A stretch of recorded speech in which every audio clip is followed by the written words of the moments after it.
Have you ever been asked how you're doing and you answered maybe with a smile? You said, I'm fine, I'm good. But on the inside, you were hurting, or you were overwhelmed, or you were feeling something that you couldn't even name or understand, but it wasn't feeling truly fine. On the inside, you were feeling something completely different. And maybe part of you wanted someone else to know. And yet, so many of us, especially in Christian faith communities, will respond with positive answer, a smile, or in some way try to present ourselves as feeling better than we are when we actually need something, when there's more going on inside of us. Maybe you've tried to express your emotions to someone else, only to be met with a response that essentially says your emotions are not welcome here, or they are not okay, they are problematic, and something is wrong with you. Perhaps you just don't have enough faith. You're just not trusting God enough. You're just not doing something or being something that you're already supposed to be. Those types of responses immediately shut down opportunities for connection and the kind of connection that happens when we are able to engage with the reality of what we are experiencing. Far too often in Christian communities, we are prone to put on a smile, to pretend that everything is good, or even to counter when we do admit not feeling 100% okay. Maybe we say, I am feeling anxious lately, or I'm feeling scared or nervous about something, or I feel sad, I feel unsure. Anything that can be identified or called negative is often shut down and not given space, even though it's the reality of someone's experience.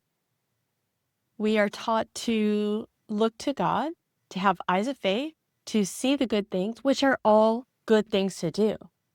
But when those responses are the first things that we hear when someone shares something that is emotionally honest, it actually keeps us from experiencing God and the way God works through people in the way that God designed. To put a bow on everything puts a burden on us that God did not put there. If we are honestly admitting the emotions we're experiencing with someone that we believe could be safe enough to receive that, to meet us in that space, we are making ourselves vulnerable to connect to the reality of what's happening and the realness of a very good God who meets us in those messy places. On the other hand, we may feel the burden to put spiritual language as a bow to the end of honest and real statements. God isn't asking us to figure out a way to make our situation sound better or appear better to other people. God meets us in the real messy places, the places of doubt, despair, disappointment, disillusionment, frustration, irritation, so that we can receive from Him what we need, which facilitates growth and provides a way of actually experiencing more life with Him. Putting a bow on it is to deny the reality of our experiences and to deny the way that God may want to work in our lives or the life of someone else that we meet. So what is emotional honesty? What does it mean to be emotionally honest? Emotional honesty at its core is basically what it says: being honest, which is true and real about the emotions we're experiencing.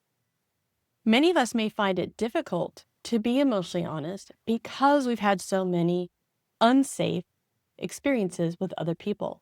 Maybe they started early in childhood. Maybe it's been a series of events through different faith communities or other places that you've been a part of. And there's a message that gets learned that it's not okay to have emotions, or it's not okay to have certain emotions. Definitely can't feel anxious, can't feel fear, can't be angry. And those messages are not healthy messages. It's healthier to understand what is happening and why that emotion is there than to ignore it and pretend it isn't there, or to assume that we should be doing something that makes it better as a way of being a better Christian. Does that make sense? I know for me, I felt afraid to be angry with God. That doesn't mean I didn't have anger, but admitting it, acknowledging it, and being honest about it, I didn't even know that I was scared of that for so long until I came face to face with needing to be honest because I was stuck. There were times in my life where I felt abandoned by God, and I didn't want to admit it. I didn't want to admit that I felt angry because the reality was I was terrified. But I couldn't even identify that I was terrified. Admitting that was even scary to do, or admitting that felt wrong and bad to do.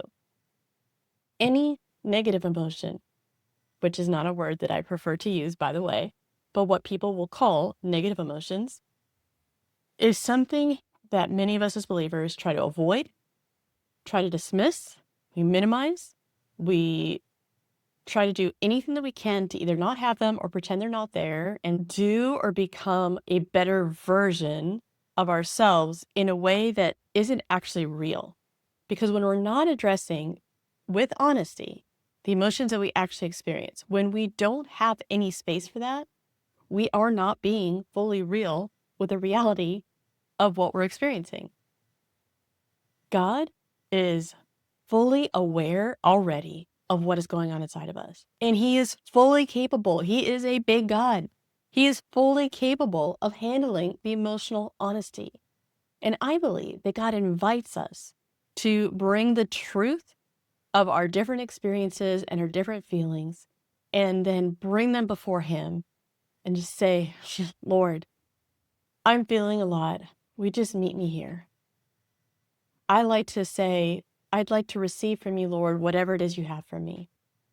What God may have for us in a moment where we've been feeling fear or anxiousness or nervousness might be correction in a sense of our perspective has been off for whatever reason, or comfort or courage. The Spirit provides what we need when we need it.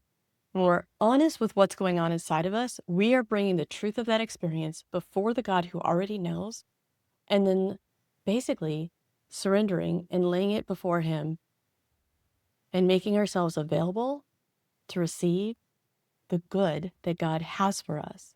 That brings healing. It brings courage. It brings life.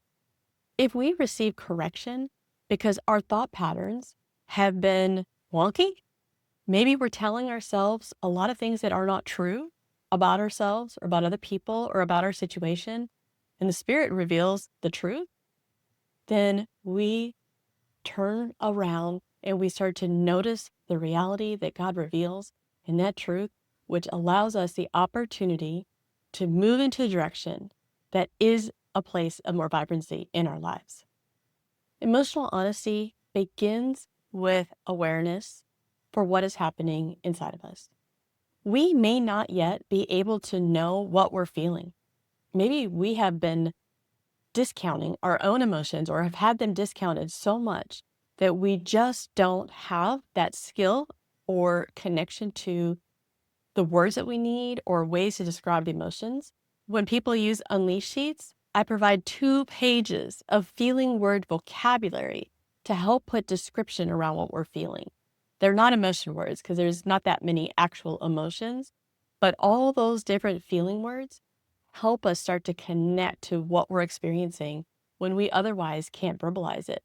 And by writing down and noticing all those different words, we might notice that we're feeling a lot of different things.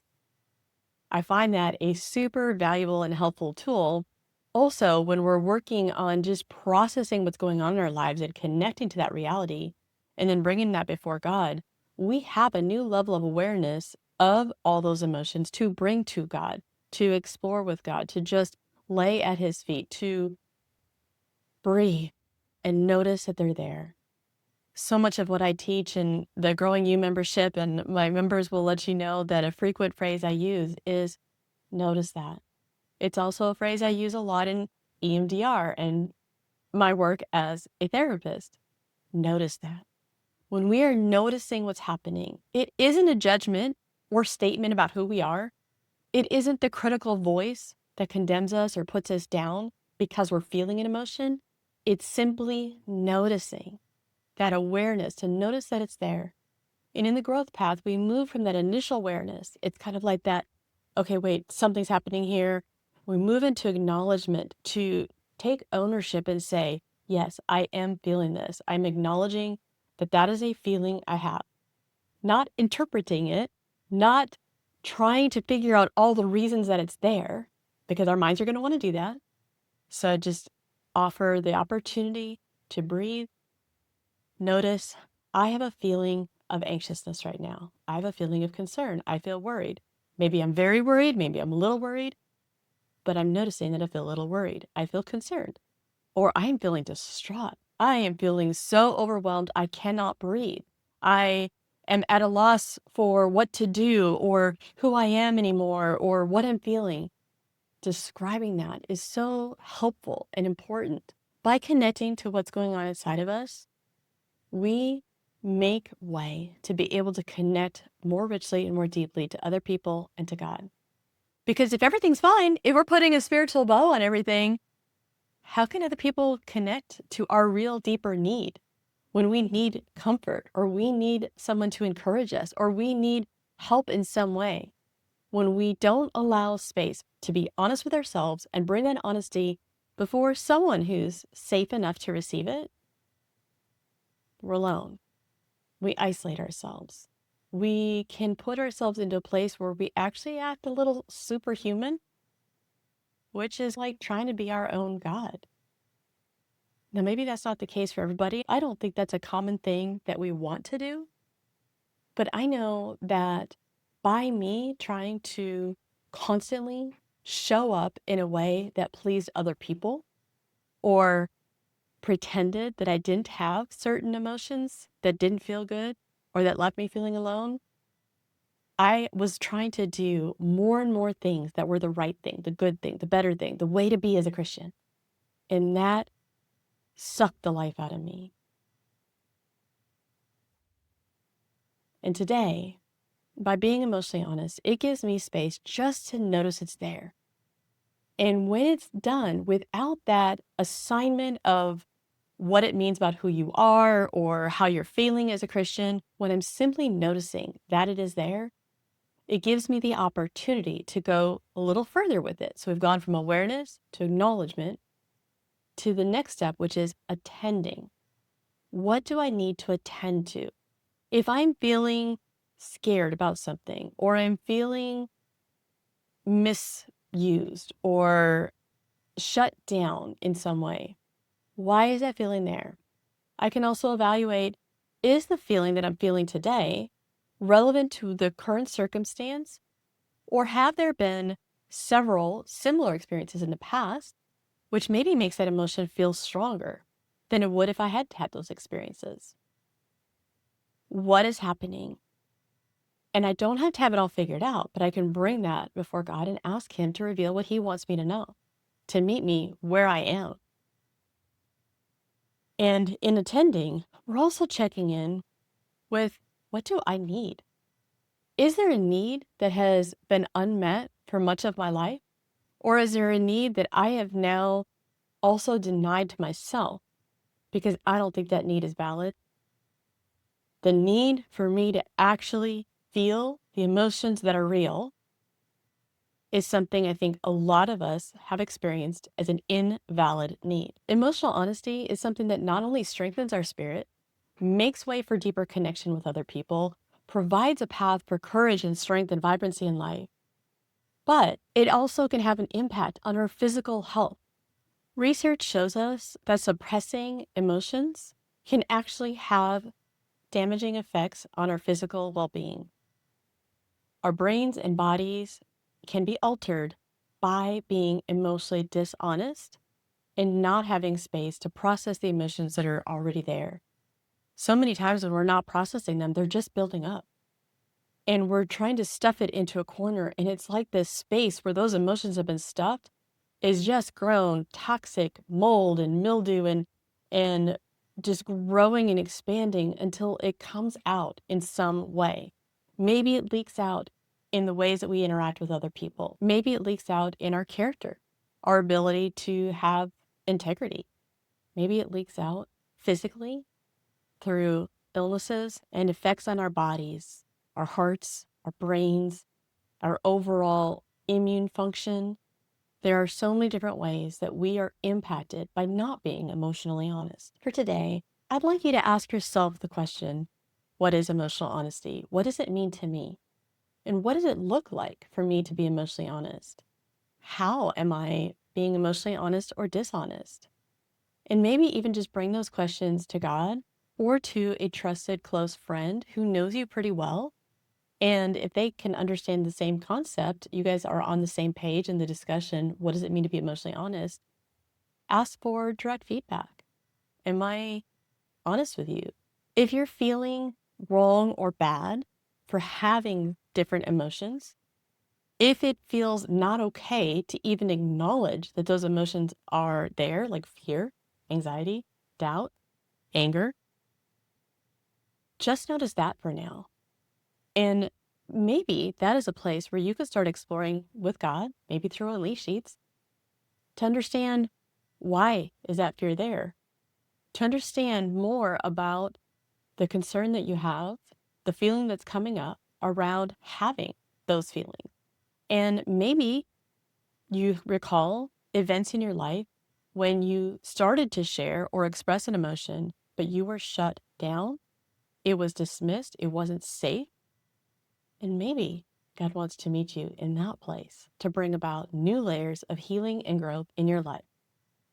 However you move forward with this message today, I hope and pray that the concept of emotional honesty is something that blesses you overall. It may not feel good. It probably won't feel good initially in times when you are acknowledging what is really there, because those feelings don't always feel good. But when we're processing them and we're working through them, whether it needs to be felt or talked to with a friend or worked through with a therapist, it is a healing event. We can't always see that, and it may not be seen for time because of how the brain is affected over time with little events that cause harm and then little events that bring healing. My hope and prayer is that that's what you experience, where you need any experiences of God that bring more life and vibrancy to you. I pray that you receive it and embrace it today. Take care.